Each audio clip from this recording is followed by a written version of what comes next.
Good morning. I just never heard back from you, which I'm not uh, speaking negatively or getting on to you about that. Like you're under no obligation to get back to me quickly.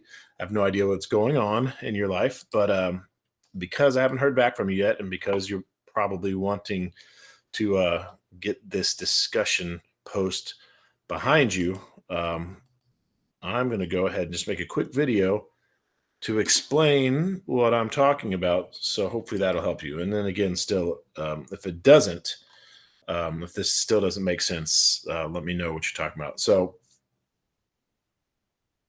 how do I abbreviate this and make it quickly? All right, focusing specifically on the issues with your post, I want to tell you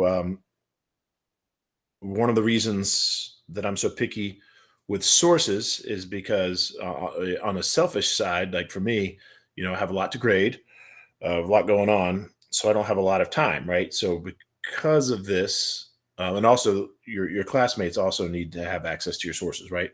So because of this, um, every source needs a link. So if you look here, I can see here, I'm reading your post. I love this. You have a quote. You've directly quoted your source. This is so good. I don't require that, but I always recommend it. Um, you can see here that right you quoted this right here, right? Purchase and Payne 210, Dogan and Seeker 2016, right? You quoted that, or that was your source. I'm glad you listed that, and I love it too that you did it in the text, right? In text citation is so good because it allows me to understand specifically which information came from which source, right? So that was great. I love that you did that. Same here, right? Ahmed et al. 2021. So those are the two sources that you used with your in-text citation. Um, but if you look here, when you list your sources with the links, you have this, right? And this, both from 2025. So neither one of these are the sources that you have listed with the in-text citation. So I guess what I'm saying is, first of all, again, most importantly, I need a link to these sources since you use them, right? That's what I need. And second of all, that's the most important. Since this is the first week, if you could provide that, the rest of it we don't worry about. Moving forward, though, this is also raises questions. So you say, right, you have this one from 2025 and this one from 2025. But what I need to know is what information in your posts came from these two sources, right? So in the future, that would be an issue. But for now, the only thing I need is I need you to provide a link to these sources. And I'm going to be completely honest with you. And I'm not specifically saying you did this, but again, I have a lot to grade, and I can't be preferential to anybody, right? So one of the other reasons I'm very picky with sources is because AI is notoriously horrible at sources. Like even if you say, hey, here's the discussion prompt, please reply to it and make sure to include sources. Even if you do that, and even if it does include sources, it oftentimes messes it up. So that's one of the reasons I'm so picky. Another one of the reasons I'm so picky about sources. So again, I'm not necessarily claiming that you used AI to write this, but it wouldn't be fair for me to not be picky with your sources, right? It wouldn't be fair if I said, "Yeah, I don't think he used AI, therefore I'm not going to be too picky with these mistakes with the sources."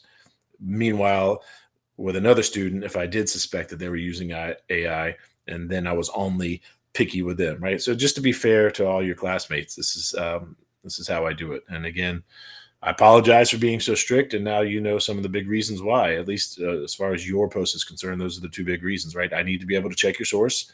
That's the one thing, and the other thing is it helps prevent the use of AI. So, anyway, if you have any questions, like I said in that email, you still let me know. We can meet online. Maybe you can just explain to me verbally what was going on with this text.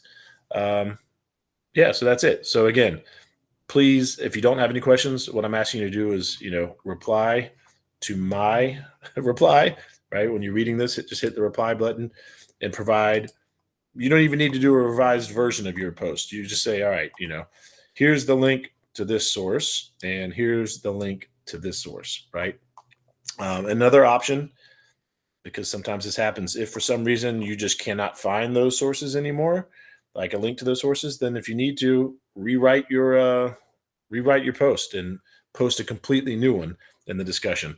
Um, for example, right here, let's just work backwards. Sorry to take up so much of your time. I'm trying to make this quick. But anyway, so this is your source, right? So the information you used was this: fossil fuel displacement by renewable energy has been widely debated as a crucial step in mitigating climate change. Studies have documented that increased penetration of renewables in the energy mix significantly lowers CO2 emissions. So, if you have to, again, if you can't find those specific, a link to that specific source, find another source that also claims the same thing, right? Because this, that's shouldn't be hard to find a source that makes that claim. Same with this, with the dual pressures of reducing carbon emission, addressing the gap between energy supply and demand. The development of renewable energy has become crucial for mitigating climate change and ensuring energy supply. Again, you could find a source to back that up. So that's all I have. Again, let me know if you have questions. I'm here to help. Um, but otherwise, just make those revisions, and you should be okay.